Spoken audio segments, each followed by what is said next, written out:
जनाऊँ समस्त को प्रेम स्नेहर धन्यवाद जनाऊँ आपण माने एते संख्या रे उपस्थित होइचंती आ प्रभुंकर वाक्य सुनिया पई मु बहुत खुशी आ जते बेले क्रिकेट मैच हुए मैच जीती गला पर कैप्टेन रो गौरव हुए से कैप्टेन जोगु ए मैच आज से जीतिले आ मु देखि परछि वीरेंद्र भाई कर हस ताकर जो निष्ठा ताकर कैप्टेन ताकर समस्त दांत भी देखा होछि आ से सेति पई का आज आपण मानक पाखरे गोटे सुंदर सुजोग ऑनलाइन माध्यम रे प्रभुंकर वाक्य सुनिया पे आज सुविधा हेछि प्रभु समस्त को आशीर्वाद करंतु आ विशेष रे से जो झियो आराधना रे सो गीत पर गीत बोलतिले मिलारे मु तो 100 मीटर रेस देखिछि किंतु 100 मीटर रेस परिका गीत बोलिए त मके सुन नथिले एटा मोर लाइफ रे फास्ट एते स्पीड रे से बोलु थांती गुटे पर गुटे गीत बहुत भल होता पूरा निर्भुल किछि असुविधा नहीं पूरा एते स्पीड रे से बोलु थांती यंग समय रो प्रभु को पाख को आसीबा तांको निजर शक्ति समर्पण करिवा आको भल जिस कोन अछि खाली आशीर्वाद ही आशीर्वाद सने पाइबे अच्छा आमे आरंभ करिया पूर्व टिके प्रार्थना करिया धन्यवाद दोछु प्रभु जो सुजोग दैछो से सुजोगटा तुमारो आसीछि तुमरो से आत्मा को द्वारा मते आक्रांत करो एवं जो मुखरु तुमे वाक्य दबो सेना पवित्र आत्मा तुमे ही वाक्य दियो आ सेना समस्त को हृदय रे कार्य करो यीशु को नाम रे मागिले सुनो ग्रहण करो आमेन आमेन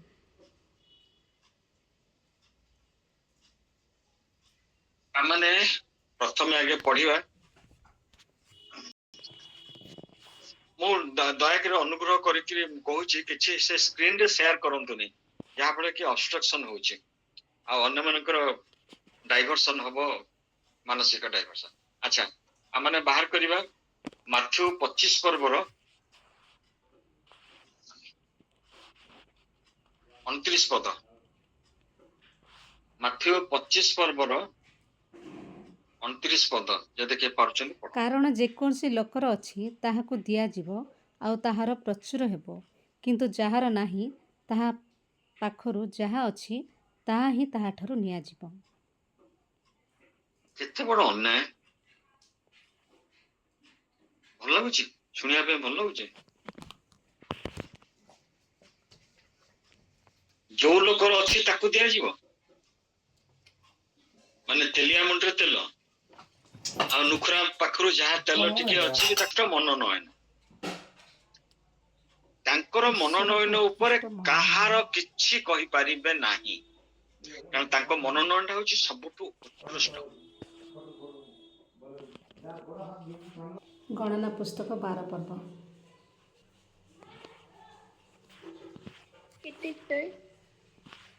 कहूची माने यंग अच्छल मा सटासट बाहर करिए मु एते शीघ्र बाहर कर पारन हां पारना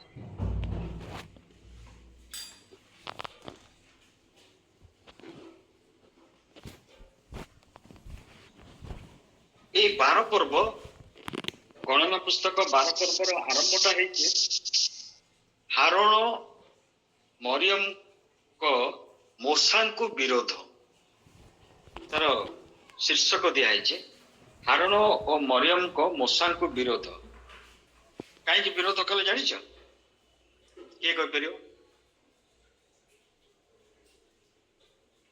हारोन और मरियम मु पढ़ीनी किंतु किए कह पार मत कह मोसा को से विरोध कले कहीं विरोध तार उत्तर दिया ना मोसा एक कुशिया स्त्री को विवाह करथिले कुशिया स्त्री को निग्रो बा आफ्रिकान एणु मरियम और हारण से कुशिया स्त्री सकाशु मोसा को विरुद्ध रे कथा कहिले कौन कहले कथा कहले मोसा को फर रे कहले ना विरुद्ध रे कहले से माने कहले ସଦାପ୍ରଭୁ କି କେବଳ ମୂଷାଙ୍କ ସହିତ କଥା କହି ଅଛନ୍ତି, ସେ କି ଆମମାନଙ୍କ ସହିତ ମଧ୍ୟ କଥା କହି ନାହାନ୍ତି। ମାତ୍ର ଏକଥା ସଦାପ୍ରଭୁ ଶୁଣିଲେ, ଏ କଥା ସଦାପ୍ରଭୁ ଶୁଣିଲେ। ଭାଇ ଭଉଣୀ କଥାବାର୍ତ୍ତା କରୁଛନ୍ତି, ସେଟାକୁ ସଦାପ୍ରଭୁ ଶୁଣୁଛନ୍ତି। ସଦାପ୍ରଭୁ ହଉଛନ୍ତି ଗୋଟେ ସ୍ପିରିଟ, ସେ ସ୍ପିରିଟରେ ରହନ୍ତି, କିନ୍ତୁ ମନୁଷ୍ୟର କଥାକୁ ସେ ଶୁଣି ପାରନ୍ତି। ଏ କଥାକୁ ସଦାପ୍ରଭୁ ଶୁଣିଲେ। ଗୋଟେ ଛୋଟ କାହାଣୀଟା କହୁଛି, ଏଟା ଏଇଠି ଥାଉ। ଜିତୁ ଲିମାଙ୍କ ନାଁ ଶୁଣିଥିବେ, ସେ ଗୋଟେ ତାଙ୍କ ଗୋଟେ ପ୍ରଚାରରୁ ମୁଁ ଗୋଟେ କାହାଣୀଟା ଶୁଣିଥିଲି, କହୁଛି। ଗୋଟେ ଅତି ସରଳ ଲୋକ ଆଉ ଭଲ ଲୋକ, ସେ ଈଶ୍ୱରଙ୍କ ବାକ୍ୟ ଘରେ ଘରେ ତାପରେ ହାଟ ବଜାର ଇତ୍ୟାଦିରେ ସବୁ ପ୍ରଚାର କରନ୍ତି, ଟ୍ରାକ୍ଟ ବାଣ୍ଟନ୍ତି ଇତ୍ୟାଦି। ବହୁତ ବଡ ପ୍ରଚାରକ ନୁହନ୍ତି, ମାନେ ସେମିତି ବଡ ବଡ ସଭା ସମିତିରେ ତାଙ୍କୁ ଡକା ଯାଏନି। ଏଇ ଟାଇପର, ଏଇ ରେସିଓର ସେ ହଉଛନ୍ତି ପ୍ରଚାରକ। ସେ ଦିନେ ଯାଇଛନ୍ତି କୋଉଠି ଗୋଟେ ପ୍ରଚାର କରିବା ପାଇଁ, କୋଉଠି ଗୋଟେ ପ୍ରାର୍ଥନା କରିବା ପାଇଁ। ତାଙ୍କର କଦଳୀ ଗଛର ଗୋଟେ କାନ୍ଦି ଥିଲା, ବଟ କାନ୍ଦିଟିଏ ଥିଲା। ସେ ଭାବିଥିଲେ ଏଟା ବଡ ହେଲେ ମୁଁ ହାଟରେ ନେଇ ବିକ୍ରି କରି କିଛି ପଇସା ପାଇବି। ଗରିବ ପ୍ରଚାରକ, କିନ୍ତୁ ଘରକୁ ଆସି ଦେଖିଲା ବେଳକୁ ସେ କାନ୍ଦିଟେ ଜଣେ କିଏ କାଟିକି ନେଇଯାଇଛି। ବହୁତ ଦୁଃଖ କଲେ, ପ୍ରଭୁଙ୍କ ଉପରେ ରାଗିଲେ। କାହା ଉପରେ ରାଗିଲେ? ପ୍ରଭୁଙ୍କ ଉପରେ ରାଗିଲେ। କହିଲେ, ପବିତ୍ର ଆତ୍ମା ଏଣିକି ତମେ ଯାଅ ପ୍ରଚାର କରିବା ପାଇଁ, ମୁଁ ରହିବି ଘରେ। ଏଇଭଳି ପବିତ୍ର ଆତ୍ମା, ତମେ ଯାଅ ଏଥର ପ୍ରଚାର କରିବା ପାଇଁ, ମୁଁ ଘରେ ରହିବି, ମୁଁ ଯିବିନି। ତମେ ଜାଣିଛ ମୁଁ ସେ କଦଳୀ କାନ୍ଦି ଉପରେ ମୋର କେତେ ଆଶା ଥିଲା, ତାକୁ ବିକ୍ରି କରିଥାନ୍ତି, କେତେ ପଇସା ପାଇଥାନ୍ତି, ମୋର କେତେ ଗୁଜୁରାଣ ମେଣ୍ଟନ ହେଇଥାନ୍ତା। ଆଉ ମୁଁ ଯାଇଛି, ଲୋକ କାଟିକି ନେଇଯିବେ, ମୁଁ କାହିଁକି ତେବେ ପ୍ରଚାର କରିବି? ତମେ ଯାଅ, ମୁଁ ଘରେ ରହିଲି। ହସ ବି ଲାଗୁଛି ନାଇଁ? ତାପରେ ସେ ଇନଫ୍ୟାକ୍ଟ ଗଲେନି ପ୍ରଚାର କରିବା ପାଇଁ, ତା ପରଦିନ ଯାଇନା। ସେଇ ହପ୍ତାହର ଗୋଟେ କୋଉ ଦିନ ଥିଲା ହାଟ। ସେ ହାଟ ଦିନ ସବୁ ଲୋକ ହାଟକୁ ଯାଆନ୍ତି, କାହା ଘରର ଜିନିଷ ସେଠି ବିକ୍ରି କରିବେ, କିଏ ଯାଇଥାନ୍ତି କିଣିକି ଆଣିବା ପାଇଁ। ଆଉ ଗୋଟେ ଟୋକାଟି ସେ ଗୋଟେ ବଡ କଦଳୀ କାନ୍ଦିକୁ ସେ ସାଇକେଲରେ ବାନ୍ଧିକିରି ସେ ହାଟକୁ ଯାଉଛି। ସେ ତ ଚଲେଇ, ମାନେ ହାତରେ ଧରିକା ଚଲେଇକି ଯାଉଛି।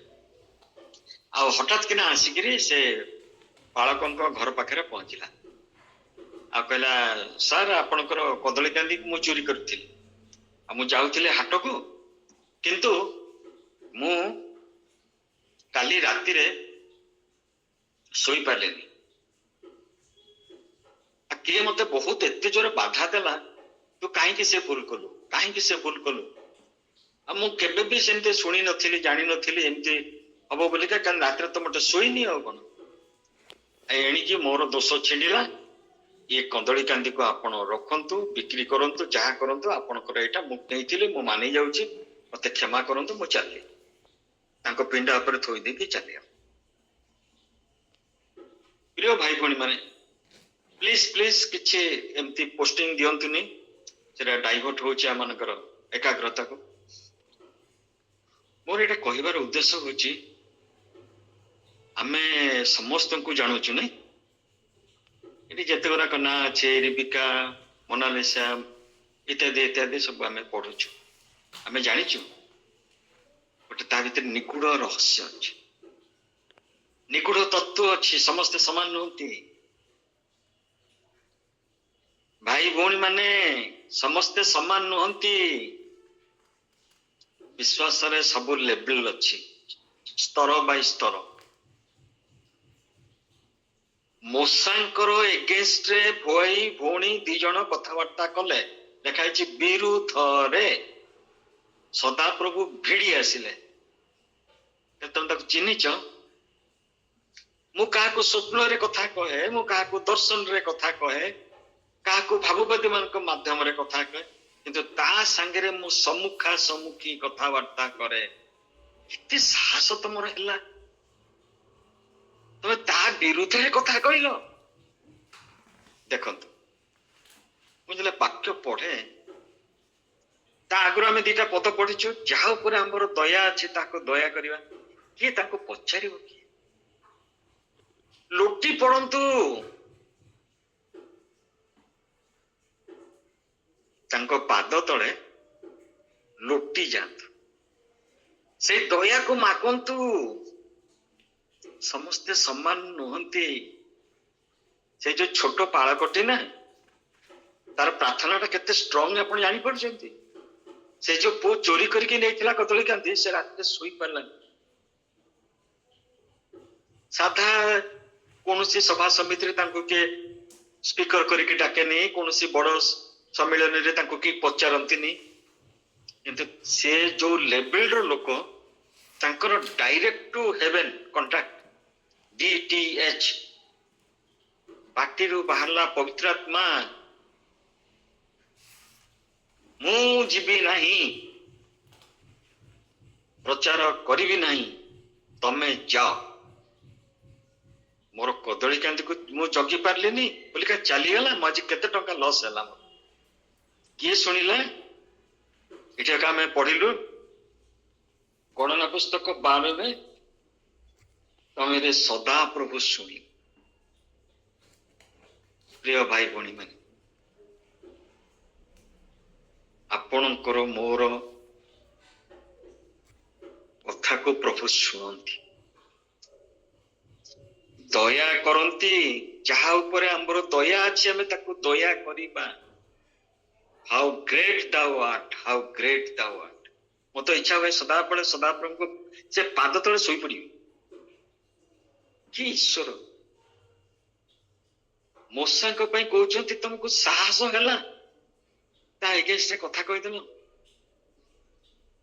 ଯେତେବେଳେ ଆମେ ଯାଉଛୁ ଯୁଆଡେ, ମନେ ରଖନ୍ତୁ ପ୍ରଭୁଙ୍କର ଉପସ୍ଥିତିକୁ ନେଇକି ଆମେ ଯାଉଛୁ। We are going to any place, we are going with the presence of God। ଆମେ ଈଶ୍ୱରଙ୍କ ଉପସ୍ଥିତି ନେଇକି ଯାଉଛୁ। ଏବଂ ସେ ଉପସ୍ଥିତିର ମାନେ କଣ? ଉପସ୍ଥିତିର ମାନେ ହଉଛି କେତୋଟି ପଦକୁ ଆଲୋଚନା କରିବା।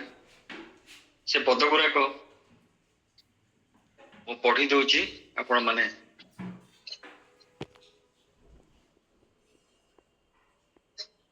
ଏମିତି ଗୋଟେ ମଣିଷ ଅନ୍ୟ ମଣିଷ ଠାରୁ ଭିନ୍ନ ହେଇପାରେ।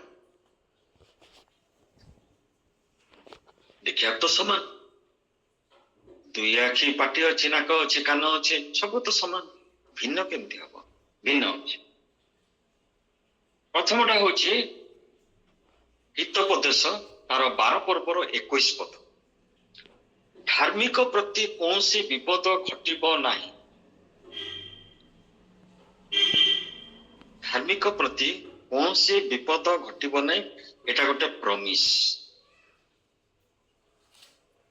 ସେଇ ହିତୋପଦେଶ 13 ପର୍ବର 20 ପଦରେ ଅଛି, ଜ୍ଞାନୀ ସଙ୍ଗରେ ଗମନାଗମନ କର, ତହିଁରେ ତୁମେ ଜ୍ଞାନୀ ହବ, ଟ୍ରାନ୍ସଫର ହବ। ତମେ ଯାହା ସାଙ୍ଗରେ ଯାଉଛ, ରାଗି ଲୋକ ସାଙ୍ଗରେ ଗଲେ ତମର କିଛି ଉନ୍ନତି ହବନି, ତମେ ଶିଖିବ କ୍ରୋଧ କରିବାଟା। କିନ୍ତୁ ଜ୍ଞାନୀ ସଙ୍ଗରେ ଗମନ କଲେ ଜ୍ଞାନବାନ ହବ। ପ୍ରୋଭର୍ସ 13:21 ଲେଖା ହେଇଛି, ପାପୀ ମାନଙ୍କ ପଛେ ମନ୍ଦ ଗୋଡାଏ। ମନ୍ଦ ବି ଗୋଟେ ମାରାଥନ ରେସ୍ କରେ, ଆଉ ପାପୀ ମାନଙ୍କ ପଛରେ ସେ ଚାଲିଥାଏ, ଗୋଡଉଥାଏ। ମାତ୍ର ଧାର୍ମିକ ମାନଙ୍କୁ ମଙ୍ଗଳ ରୂପ ପୁରସ୍କାର ଦତ୍ତ ହୁଏ। এটা ଗୋଟେ ଦିନର ନୁହେଁ, 2 ଦିନର ନୁହେଁ, 3 ଦିନର ନୁହେଁ, it is a continuous tense. ଯେଉଁମାନେ ସଦାପ୍ରଭୁଙ୍କର ପ୍ରତି ତାଙ୍କର ମନ ସରଳ, ହୃଦୟ ସରଳ, ପ୍ରଭୁଙ୍କୁ ପ୍ରେମ କରନ୍ତି, ସେମାନଙ୍କ ପ୍ରତି ପୁରସ୍କାର ନିଶ୍ଚିନ୍ତ ଅଛି। ମୁଁ ସେଥିପାଇଁ କହିଲି ପ୍ରଭୁଙ୍କ ଚରଣ ତଳେ ଲୁଟି ଯାଆନ୍ତୁ। ଯାହା ଉପରେ ଆମର ଦୟା ଅଛି ଆମେ ତାକୁ ଦୟା କରିବା। ପ୍ରେଜ୍ ଦ ଲର୍ଡ, ହାଲେଲୁୟା। ପ୍ରଭୁ ଆମେ ତୁମର ଧନ୍ୟବାଦ କରୁଛୁ। କୋ ଈଶ୍ୱର ତମେ ଆମେ ପଚାରି ପାରିବାନି, ଯାହାର ଅଛି ତାକୁ ଆହୁରି ଦିଅ, କାରଣ ସେ ବ୍ୟବହାର କରୁଛି। ବୀରେନ୍ଦ୍ର ନାୟକ କେତେ ଗୁଡାକ ଚର୍ଚ୍ଚର ପାଷ୍ଟରିଂ କାମ କରିକିରି ପୁଣି ରାତି 10ଟା 11ଟାକୁ ଫେରନ୍ତି। ପ୍ରଭୁ କହିଲେ ତାଙ୍କୁ ଆହୁରି ଦିଅ, ଆଶିଷର ଧାରା ତାଙ୍କୁ ଛୁଟେଇ ଦେଲେ। ମର୍ଣ୍ଣିଂ ପ୍ରେୟର କାମ କରୁଛନ୍ତି, ନିଜର ମଣ୍ଡଳୀ ପ୍ରତିଷ୍ଠା କରୁଛନ୍ତି, ସେମିତି ପୋଷ୍ଟିଂ ଦିଅନ୍ତୁନି। ଆଉ ତା ସାଙ୍ଗରେ ପ୍ରଭୁଙ୍କ ପ୍ରତି ତାଙ୍କ ପ୍ରେମ ଏତେ ଯେ ତାଙ୍କର ସବୁ କାମରୁ ଆମେ ଦେଖିପାରୁଛୁ। ଯେତେବେଳେ ତାଙ୍କ ସାଙ୍ଗରେ କଥାବାର୍ତ୍ତା କରିବା, ସାଧାରେ କରିବାନି। ମୁଁ ଆପଣଙ୍କୁ ଚେତେଇ ଦଉଛି, ସମସ୍ତଙ୍କର ଲେବଲ ଭିନ୍ନ ଭିନ୍ନ। ପ୍ରଭୁ ନିଜେ କହୁଛନ୍ତି, ମୁଁ କାହା କାହାକୁ ସ୍ୱପ୍ନରେ କହେ, କାହା କାହାକୁ ଦର୍ଶନରେ କହେ, କାହା କାହାକୁ ଭାବବାଦୀ ମାନଙ୍କ ଦ୍ୱାରା କହେ। ମଉସାଙ୍କ ଲେବଲ ତମେ ଜାଣିନ, ସେ ମୋ ସହିତ ଡାଇରେକ୍ଟ କଥାବାର୍ତ୍ତା ହୁଏ। ପ୍ରିୟ ପ୍ରଭୁଙ୍କର ଦାସ ଦାସୀଗଣ, ଭାଇ ଭଉଣୀ ମାନେ ମନେ ରଖନ୍ତୁ, ସମସ୍ତଙ୍କର ଲେବଲ ଭିନ୍ନ ଭିନ୍ନ। ପ୍ରଭୁ ନିଜେ ମାନଦଣ୍ଡରେ ମାନ କରିକି ରଖିଛନ୍ତି। ଲୋକ 9 ପର୍ବର ଶେଷ ଆଡକୁ ଗୋଟେ ଅଛି, ପଢିବ। ଲୋକ 9 ପର୍ବ ଯିଏ ପାଇଲା ପଢନ୍ତୁ।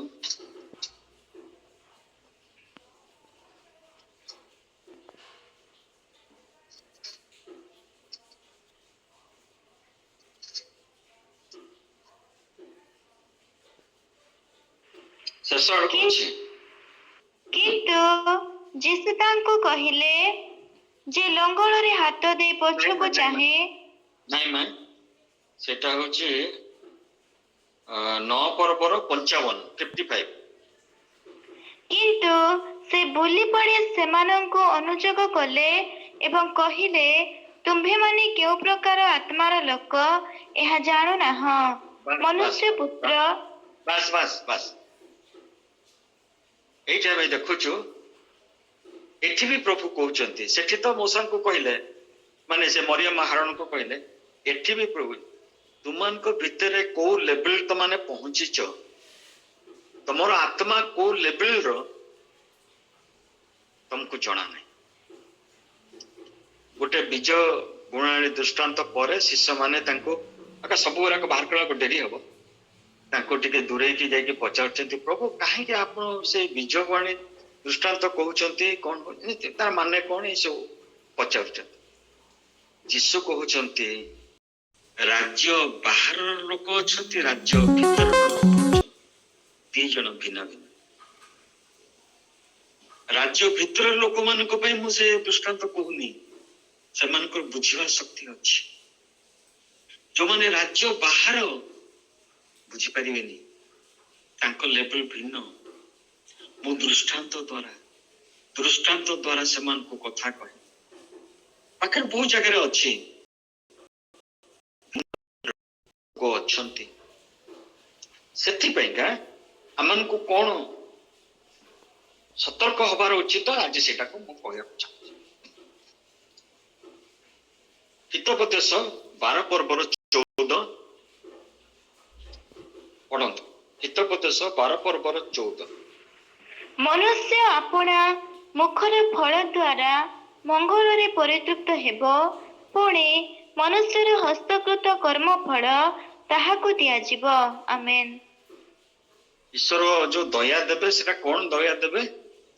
ତାରି ହାତର କର୍ମ ଫଳକୁ ପ୍ରଭୁ ଫେରେଇ ଦେବେ। ପ୍ରତି ମୁଖ ସବୁବେଳେ ଯୋଉ କଥା କହେ, ସେଟା ଗୋଟେ ରକମର ମଞ୍ଜି, ବିହନ, ତାକୁ ଚାଷୀ ମାନଙ୍କ ଭାଷାରେ। ବିହନ ଯେତେବେଳେ ଭୂମିରେ ରୋପଣ କରାଯାଏ ବା ପକାଯାଏ, ସେ ଗଛ ହୁଏ। ଗଛ ହେଲା ପରେ ଫଳ ହୁଏ, ଫସଲ ହୁଏ, ବହୁତ ହୁଏ। ଆମ ମୁଖରୁ ଯୋଉ ବାକ୍ୟ ବାହାରୁଛି, ସେ ଗୋଟେ ରକମର ବିହନ ସ୍ୱରୂପ।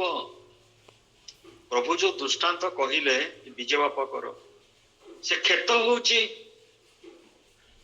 ସମାନ, କିନ୍ତୁ କୋଉଠି 60 ଗୁଣ 100 ଗୁଣ ସରି କ୍ଷେତ ସମାନ ନାହିଁ, ବିହନ ସମାନ, କିନ୍ତୁ କୋଉଟା ବାଟ ପାଖରେ ପଡିଲା, କୋଉଟା କଣ୍ଟା ବୁଦାରେ ପଡିଲା, କୋଉଟା ଭଲ ଜାଗାରେ ପଡିଲା, ଆଉ ଯୋଉଠି ଭଲ ଜାଗାରେ ପଡିଲା କେତେ ଗୁଣରେ ସେଟା ଫଳିବାକୁ ଆରମ୍ଭ କଲା।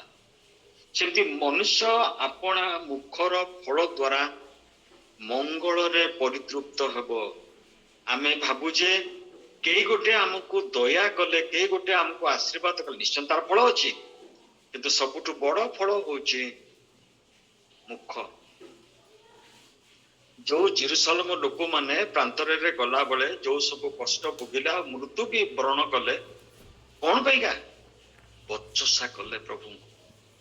ମର୍ମରିଂ ସ୍ପିରିଟ ତାଙ୍କ ପାଖକୁ ଆସିଲା, ଆମେ ଏସା କରୁଥିଲୁ, ଆମେ ତେସା କରୁଥିଲୁ, ଆମେ ଏହା ଖାଉଥିଲୁ, ଆମେ ସେୟା ଖାଉଥିଲୁ, ଆଉ ପ୍ରଭୁଙ୍କ ପ୍ରତି ତାଙ୍କର କୃତଜ୍ଞତା ହୃଦୟ ପଳେଇଗଲା, ଯାହା ଫଳରେ କି ସେମାନେ ଅଭିଶାପକୁ ଡାକି ଆଣିଲେ। ଯେତେବେଳେ ଆମେ ପ୍ରଭୁଙ୍କର ସମସ୍ତ ଦାନ ପ୍ରତି ଯେତେବେଳେ କୃତଜ୍ଞ ନ ହବା, ଆମମାନଙ୍କର ମୁଖର ଯୋଉ କୁଶ୍ଚିତ କଦାକାର ଅକୃତଜ୍ଞତାର ବାକ୍ୟ ବାହାରିବ, ତାର ଫଳ ହଉଛି କେବଳ ଅଭିଶାପ ହିଁ ଅଭିଶାପ, ଅଭିଶାପ ହିଁ ଅଭିଶାପ। ଯିଏ ସଦା ପ୍ରଭୁଙ୍କୁ ଭୟ କରେ, ଯିଏ ମାପି ଚୁପିକିରି କଥା କହେ, ଚିନ୍ତା କରିକିରି କଥା କହେ, ଶୈତାନ ସବୁବେଳେ ତୁମ ମୁଖ ଦ୍ୱାରା ପରିପ୍ରକାଶିତ ହବା ପାଇଁ ଇଚ୍ଛା କରେ, କାରଣ ତାର ବଡି ନାହିଁ ନା। ସେ କିଛି ସମୟ ପାଇଁ ମୁହଁରେ ତମ ମୁହଁକୁ ବ୍ୟବହାର କରିବାକୁ ଚାହେଁ। ଶୈତାନର ମୁହଁ, ସିମୋନଙ୍କର ମୁହଁକୁ ଶୈତାନ ବ୍ୟବହାର କରିଥିଲା। ପ୍ରଭୁ ଆପଣ କାହିଁକି କ୍ରୁଶକୁ ଯିବେ? କଣ ପ୍ରଭୁ ଯୀଶୁ ତାକୁ କହିଲେ? ଏ ଶୈତାନ ଦୂର ହୁଅ। ସିମୋନ ବୋଲି ନା ଧରି କହିଲେନି, ଜାଣିଲେ ସିମୋନ ବୋଲି କାହା କେହି ନାହିଁ, ତା ଭିତରେ ଶୈତାନ ପଶି ଯାଇଛି।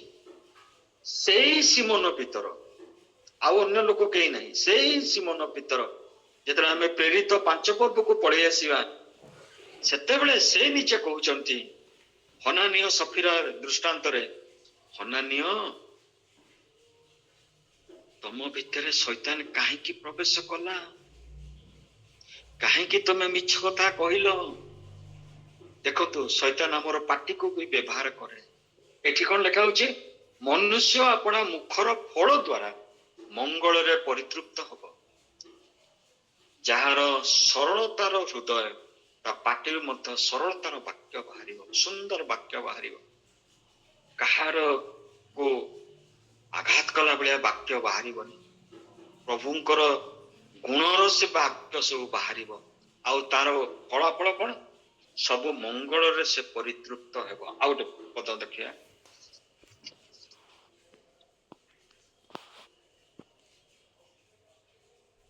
ସେଇ ହିତୋପଦେଶ 18 ପର୍ବର 7 ପଦ। ମୂର୍ଖର ମୁଖ ତାହାର ବିନାଶର କାରଣ। ତା ଶତ୍ରୁତା ବିନାଶର କାରଣ ନୁହେଁ, ତାର ଅର୍ଥାଭାବ ତାର ବିନାଶର କାରଣ ନୁହେଁ, ତା ଚାକିରି ନାହିଁ ବୋଲି ସେ ବିନାଶର କାରଣ ନୁହେଁ, ତାର ମୁହଁ ପାଇଁକା ସେ ବିନାଶ ତା ପ୍ରତି ଘଟେ। ତାହାର ଓଷ୍ଠ ଆପଣା ପ୍ରାଣର ଫାନ୍ଦ ସ୍ୱରୂପ। ଫାନ୍ଦ କହିଲେ ଦେଖାଯିବ, ଆନନ୍ଦ, ଖାଦ୍ୟ ଟିକେ ଥିବ, ଚଢେଇକୁ ଧରିବା ପାଇଁ, ପଶୁମାନଙ୍କୁ ଧରିବା ପାଇଁ ଲୋକମାନେ ଫାନ୍ଦ ପକାନ୍ତି। ଫାନ୍ଦଟା ବଢିଆ ଦେଖାଯିବ, ଖାଦ୍ୟ ଦିଆ ହେଇଥିବ, ବଢିଆ ଖାଦ୍ୟ ଦେଖାଉଥିବ। ଯେମିତି ତମେ ମୁଣ୍ଡଟା ପୁରେଇ ଦବ, ସେ ଫାନ୍ଦଟି ଚଟକିନା ତମ ମୁଣ୍ଡର ବେକକୁ ଧରି ଆଉ ତମକୁ ଛାଡିବାକୁ ଦବ ନାହିଁ। ମୂର୍ଖର ମୁଖ ତାହାର ବିନାଶର କାରଣ, ତାହାର ଓଷ୍ଠ ଆପଣା ପ୍ରାଣର ଫାନ୍ଦ ସ୍ୱରୂପ। ତା ପ୍ରାଣ ପଡିଯାଏ ସେଥିରେ। ସେ ଏମିତି କଥା କହିବ, ସେ କଥା ଦ୍ୱାରା ହିଁ ସେ ବିପଦକୁ ଡାକି ଦିଏ। ବିପଦ ଯାଉଥିବ କୋଉ ରାସ୍ତାରେ, ଆ ବେଲ ମୁଝେ ମାର, ଗୋଟେ ଓଡିଆରେ, ଗୋଟେ ହିନ୍ଦୀରେ ଅଛି।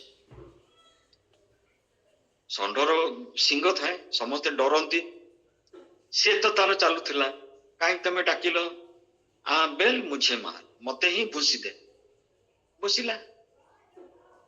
ଯୋଉଟା ମୁଖରୁ ବାହାରେ ସେଇଟାକୁ ପ୍ରଭୁ ଶୁଣନ୍ତି, ସେଇ ଅନୁସାରେ କାହାକୁ ଦଣ୍ଡ, କାହାକୁ ପୁରସ୍କାର, କାହାକୁ ମଙ୍ଗଳ ଦାନ ସେ ଡିସାଇଡ କରନ୍ତି। କାରଣ ସେ ହଉଛନ୍ତି, ଆମେ ପ୍ରଥମେ ପଢିଲୁ ରୋମୀ 9 ମନୋନୟନ, ସୁନ୍ଦର ମନୋନୟନ ପ୍ରଭୁଙ୍କର। ତାଙ୍କୁ କେହି ପଚାରି ପାରିବନି କାହିଁକି ଯାହାର ଅଛି ତାକୁ ତମେ ଦବ, କାରଣ ଯାହାର ଅଛି ସେ ମୁଖର ବାକ୍ୟକୁ ବ୍ୟବହାର କରିଛି, ମାପି ଚୁପି କଥା କହିଛି, ମନୋହର କଥା କହିଛି। କଣ ସେ ସୁବର୍ଣ୍ଣ କଣ କିଏ ଉମେଇରେ ସେ ରୂପା ପରିକା ତାର କଥାବାର୍ତ୍ତା ଅନ୍ୟମାନଙ୍କୁ ଆକର୍ଷଣ କରିଛି, ପ୍ରଭୁଙ୍କ ପ୍ରତି ତାର ମନ ପ୍ରେମରେ ପରିପୂର୍ଣ୍ଣ ବୋଲିକା ଅନ୍ୟମାନଙ୍କୁ ପ୍ରେମ ବାଣ୍ଟିଛି ତା ମୁଖ ଦ୍ୱାରା, ତା ପାଇଁ ମଙ୍ଗଳ ଥୁଆ ହେଇଛି। ନେକ୍ସଟ ପଢିବା ହିତୋପଦେଶ 18 ପର୍ବର 20-21। ହିତୋପଦେଶ 18 ପର୍ବର 20-21। ମନୁଷ୍ୟର ଉଦର, ହଁ ପଢ ମା। ମନୁଷ୍ୟର ଉଦର ତାହାର ମୁଖର ଫଳରେ ପୂର୍ଣ୍ଣ ହୁଏ, ପୁଣି ସେ ଆପଣା ଅଷ୍ଟର ଉପାର୍ଜନରେ ତୃପ୍ତ ହୁଏ। ମରଣ ଓ ଜୀବନ ଜିହ୍ବାର ଅଧୀନ, ଯେଉଁମାନେ ତାକୁ ଭଲ ଜାଣନ୍ତି ସେମାନେ ତାହାର ଫଳ ଭୋଗିବେ। ଆମେନ୍। ଏଠି ସବୁ ଯେତିକି ମେସେଜ ମୁଁ ଆରମ୍ଭ କଲି ଆଉ ଶେଷ କରିବାକୁ ଯାଉଛି, ତାର ଜିଷ୍ଟ ହଉଛି ଏଇଟା, ମରଣ ଓ ଜୀବନ ଜିହ୍ବାର ଅଧୀନ। ଯେଉଁମାନେ ଭଲ ତାକୁ ଭଲ ଜାଣନ୍ତି ସେମାନେ ତାହାର ଫଳ ଭୋଗ କରିବେ। ଗଛଟିଏ ଲଗେଇଲେ ବହୁତ ଆଶା ଥାଏ ସେ ଗଛଟି ବଡ ହବ, ଆମ୍ବ ଗଛ ଲଗେଇଲେ ଆମ୍ବ ଫଳିବ, ପିଜୁଳି ଗଛ ଲଗେଇଲେ ପିଜୁଳି ଫଳିବ, ଯାହାବି ଆମେ ଲଗେଇଥାଉ ଆଶା ଥାଏ ସେ ଫଳଟା ଫଳିଲେ ଆମେ ତାକୁ ଖାଇବା। ସେମିତି ଆମର ଏ ଜିହ୍ବା ସବୁବେଳେ ଫଳ ଗଛ ଲଗଉଛି, ମରଣର ଫଳ ଲଗଉଛି, ଜୀବନର ଫଳ ଲଗଉଛି। ଆଉ ଯୋଉମାନେ ଠିକ ତାକୁ ସମ୍ଭାଳିକିରି ରଖିବେ ସେମାନେ କଣ ପାଇବେ? ତାହାର ଫଳ ଭୋଗିବେ। ଜଣକ ଘର ନା କହିବିନି, ରୋଗ ଛାଡୁନି, ଗୋଟା ପରେ ଗୋଟେ ଗୋଟା ପରେ ଗୋଟେ। ମତେ ଜଣେ ପଚାରିଲେ କଣ ହେଇପାରେ ଫଳ? ମୁଁ ତାଙ୍କୁ ଏଇ ପଦଟି କହିଲି, ମରଣ ଓ ଜୀବନ ଜିହ୍ବାର ଅଧୀନ, ଯେଉଁମାନେ ତାକୁ ଭଲ ଜାଣନ୍ତି ସେମାନେ ତାହାର ଫଳ ଭୋଗିବେ। କେହି ଦାୟୀ ନୁହେଁ, ଏଇ ମୁହଁ ହିଁ ଦାୟୀ। ଭଲକୁ ଭଲ କୁହ କି ନ କୁହ, କିନ୍ତୁ ପ୍ରଭୁ ଶୁଣୁଛନ୍ତି। ଯାହା ପ୍ରତି ଆମର ଦୟା ଅଛି ଆମେ ତାକୁ ଦୟା ଦେଖେ। କିଏ ପଚାରିବ ତାଙ୍କୁ? ପ୍ରଭୁ ଅନ୍ୟମାନଙ୍କୁ ଆଉ ଟିକେ ଦୟା। ଯାହା ପ୍ରତି ଆମର ଦୟା ଅଛି, ତା ପଛରେ କେତେ ଗୁଡାକ ପଦ ରହିଗଲା ଆପଣ ମାନେ ଶୁଣିଲେ, ତାକୁ ଆଉ ଥରେ ମୁଁ ଟିକେ ଟିକେ କରି କହିଦଉଛି। ପ୍ରଥମଟି ହଉଛି ଆମମାନଙ୍କର ଲେଭେଲ ଭିନ୍ନ ଭିନ୍ନ ଅଛି। ନିଜେ ପ୍ରଭୁ କହୁଛନ୍ତି, ନିଜେ ଯୀଶୁ କହୁଛନ୍ତି ଲୁକ 9:55 ଯେ ତମାନେ କେଉଁ ଆତ୍ମାର ଲୋକ ତାହା ନିଜେ ଜାଣିନ, କାରଣ ତାଙ୍କ ଲେଭେଲକୁ ପ୍ରଭୁ ବଢେଇ ସାରିଛନ୍ତି। କାରଣ ସେମାନେ ପ୍ରଭୁଙ୍କ ସାଙ୍ଗେ ରହିବାର କଣ ହେଇଛି? କିଏ କହିବ? ମୁଁ ସେ ପଦଟାକୁ ପଢିଛି, କୁହ। ଶିଷ୍ୟ ମାନେ ପ୍ରଭୁଙ୍କ ଯୀଶୁଙ୍କ ସହିତ ଚାଲିବାରୁ ତାଙ୍କର କଣ ହେଇଛି? ଆଚ୍ଛା, ଯଦି ନ କହିପାରୁଛ ହିତୋପଦେଶ 13 ପର୍ବର 20 ପଦ ଆଉ ଥରେ ପଢ।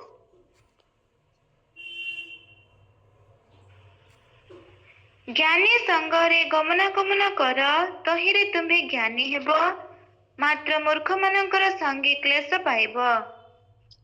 ତେଣୁ ଶିଷ୍ୟ ମାନେ କଣ ହେଇଥିଲେ? ମୂର୍ଖ ହେଇଥିଲେ ନା ଜ୍ଞାନୀ ହେଇଥିଲେ? ଜ୍ଞାନୀ ହୋଇଥିଲେ। କାହିଁକି? ଯୀଶୁ ହଉଛନ୍ତି ଈଶ୍ୱରଙ୍କର ଜ୍ଞାନ। ଜ୍ଞାନ ହୈ ତୁହି ପିତା କା, ଗୋଟେ ହିନ୍ଦୀର ଗୀତ ଅଛି। ସେ ହଉଛନ୍ତି ଈଶ୍ୱରଙ୍କର ଜ୍ଞାନ। ତାଙ୍କ ସାଙ୍ଗରେ ଏମାନେ ସୁଯୋଗ ପାଇଥିଲେ ସବୁବେଳେ ଚାଲିବା ପାଇଁ। ଜ୍ଞାନୀ ସଙ୍ଗରେ ଗମନାଗମନ କର, ତହିଁରେ ତୁମେ ଜ୍ଞାନୀ ହବ। ସେମାନେ ଗମନାଗମନ 3.5 ବର୍ଷ କରିଛନ୍ତି, କେହି ମୂର୍ଖ ହେଇକି ବାହାରିଲେନି, ସମସ୍ତେ ଜ୍ଞାନୀ ହେଲେ। ଆଜି ପ୍ରଭୁଙ୍କର ବାକ୍ୟ ଯଦି ମନରେ କ୍ଷୁଧା ଆସୁନି, ଇଣ୍ଟରେଷ୍ଟ ନାହିଁ, प्रभु ईश्वर को वाक्य तो बाइबल तो घरे केतेटा मोर अच्छी मन रखु दया आउ चिंता करंतु ना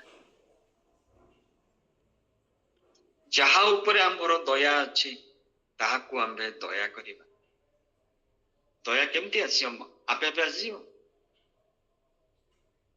जे प्रभु को प्रेम करे वाक्य पढ़िबारे समय कटाए प्रार्थना रे समय कटाए सहभागिता रे समय कटाए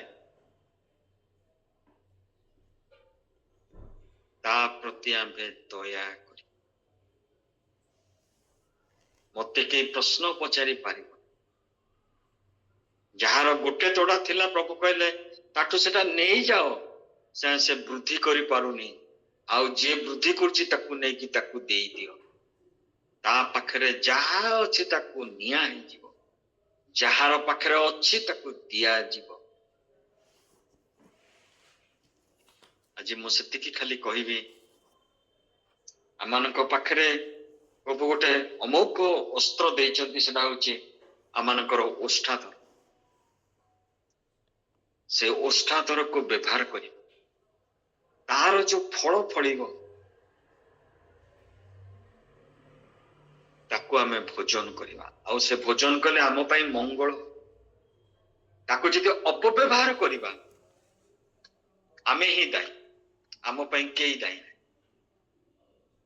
नो वन इज रेस्पोंसिबल आमे ही दायी कारण आमे ताकू अपव्यवहार करिछु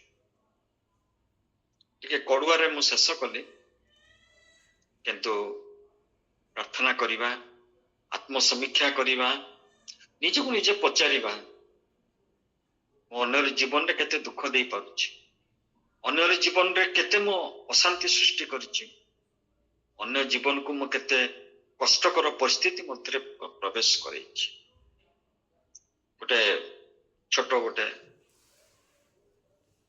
उदाहरण द्वारा शेष करिबा गोटे ज्ञानी लोगों को पचरा गला भाई आपण तो एते ज्ञानर भंडार आपण पाखरे एते अपर्याप्त पैसा अच्छी आपण गोटे 5 स्टार होटल मुंबई रे रहिले तळ रास्ता को जाइकिरे ठेला गाड़ी रो पाव भाजी खाई कि सोइले तार उत्तर से कहले हाँ मु गोटे यूनिवर्सिटी पास करछि से यूनिवर्सिटी रे जहाँ शिक्षा जाए मु जो यूनिवर्सिटी पास करिछि से यूनिवर्सिटी जहाँ शिक्षा जाए कौन से यूनिवर्सिटी शिखाएनि आ से यूनिवर्सिटी ना कौन किए कहब खाली पेट खाली जेब जेब कहले पर्स जो पर्स रे पैसा न थाए जो पेट रे दाना न थाए से यूनिवर्सिटी मु पास करिछि मु जानिछि प्रतिटी पैसार मूल्य केते वो 5 स्टार रही पारे किंतु से ठेला गाड़ी पाऊ भाजी खाई कि मु मनीष अछि सेंति प्रभु आमान को आशीर्वाद करंतु जो प्रभु आज आमान को जो अवस्था रखी चंती से चाहते हमको ताठो और अधिक अवस्था नबा पाई से तांको आम प्रति जहा दे चंती कृतज्ञता सहित तांको चरण तले लुटी जीवा उठेवा काम तांको प्रभु आम प्रत्येक को आशीर्वाद thank you very much Amen. Praise the Lord.